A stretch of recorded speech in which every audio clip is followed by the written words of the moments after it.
Top quality और consistent performance के लिए सिर्फ सिल्वर पंप। टॉप क्वालिटी और कंसिस्टेंट परफॉर्मेंस के लिए सिर्फ सिल्वर पंप, नाम याद रखना। रत्नागिरी आणि सिंधुदुर्ग जिल्ह्यासाठी हवामान खात्याने पुढचे 2 दिवस या ठिकाणी येलो अलर्ट जारी केलेला पाहायला मिळतोय। आपण सध्या कोकण किनारपट्टीवरच्या अरबी समुद्र किनारपट्टी भागात आलेलो आहोत। सकाळपासूनच या भागात ढगाळ वातावरण असलेलं पाहायला मिळत आहे। सध्या किनारपट्टी भागात केव्हाही पाऊस पडेल अशी सध्या परिस्थिती या ठिकाणी पाहायला मिळते आहे। पुढचे 2 दिवस अवकाळी पावसाचे ढग कोकण किनारपट्टीवरती असतील असा अंदाज हवामान खात्याने व्यक्त केलेला आहे। ढगाळ हवामानामुळे आंब्यावरती सुद्धा मोठा परिणाम या ठिकाणी होऊ शकतो, त्यामुळे सध्या आंबा बागायतदार देखील धास्तावलेले पाहायला मिळत आहेत।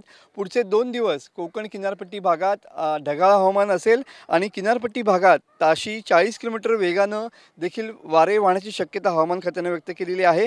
किनारपट्टी भागात 2 दिवसांपासून ढगाळ हवामान आहे, तर एकीकडे राज्यात उष्णतेची लाट असताना मात्र सध्या कोकण किनारपट्टीवरती मात्र ढगाळ हवामान पाहायला मिळतंय।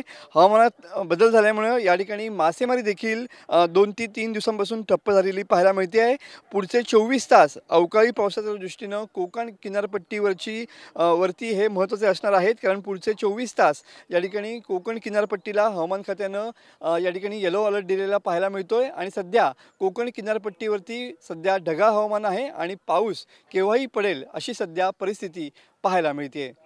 कॅमेरामन समित गजनेसह मी मनोज लेले, TV9 मराठी, रत्नागिरी।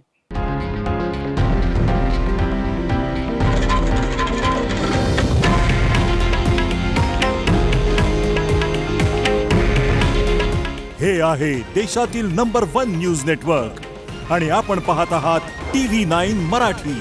काळजी तुमची, हित महाराष्ट्राचं।